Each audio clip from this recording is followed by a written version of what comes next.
దేశంలోనే సంక్షేమ పథకాలు ఆద్యుడిగా ప్రజలతో కీర్తించబడుతున్న ఏకైక నాయకుడు ఆంధ్రప్రదేశ్ మాజీ ముఖ్యమంత్రి తెలుగుదేశం పార్టీ వ్యవస్థాపకుడు విశ్వవిఖ్యాత నట సార్వభౌమ నందమూరి తారక రామారావు అని తెలుగుదేశం పార్టీ రాష్ట్ర ప్రధాన కార్యదర్శి గూడా ప్రథమ చైర్మన్ గన్ని కృష్ణ అన్నారు.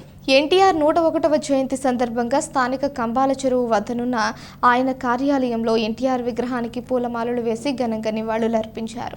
ఈ సందర్భంగా గన్ని మాట్లాడుతూ తెలుగువారి ఆరాధ్య దైవంగా ప్రజలందరి మనసుల్లో చిరస్థాయిగా నిలిచిపోయేలా రాముడు రావణుడు వంటి ఏ పాత్రనైనా అవలీలగా పోషించగలిగిన సత్తా ఉన్న ఏకైక నటుడు ఎన్టీఆర్ అని కొనియాడారు. రంగులేసుకునే వారు రాజకీయాలకు ఏం పనికి వస్తారని వ్యాఖ్యానాలు చేశారని, అయితే రాజకీయాల రంగునే మార్చి చూపించిన ఎన్టీఆర్ నేటికి అందరికీ ఆదర్శంగా నిలుస్తున్నారన్నారు.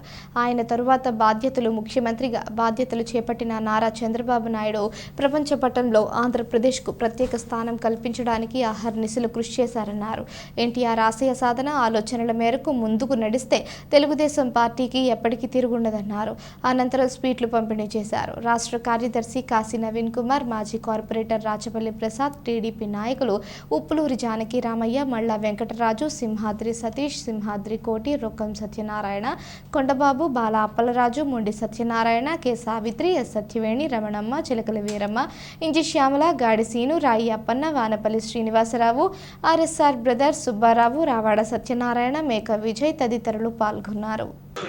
ఎన్టీ రామారావు అభిమానులుగా గర్వంగా చెప్పుకోవచ్చు. ఈనాడు చాలా మంది చెప్తుంటే చాలా మెయిన్ సంక్షేమ పథకాలు అసలు సంక్షేమ పథకాల రాజ్యుడే ఎన్టీ రామారావు గారు.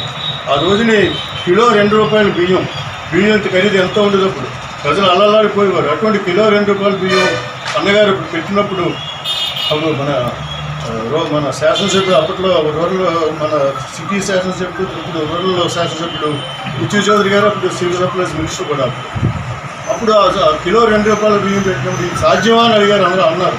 అది సాధ్యం చేసి చూపించాడు. అసాధ్యాలన్నిటి కూడా సుసాధ్యం చేసి భావి తరాలకు ఒక ఆదర్శంగా నిలబడ్డాడు. ఎన్టీ రామారావు గారి మార్గంలోంచి, ఆయన చూపిన మార్గంలోంచి పరిశీలనలు కూడా తెలుగుదేశం పార్టీకి ఏమాత్రం కూడా డోకా లేదు. ఆయన ఏ ముహూర్తంలోనైతే ఈ పార్టీ జెండా రూపకల్పన చేశాడు, ఈ పార్టీని రూపకల్పన చేశాడు. ఆ తర్వాత ఎన్నో అవాంతరాలు ఎదురైనాయి, ఎన్నో అవరోధాలు ఎదురైనాయి.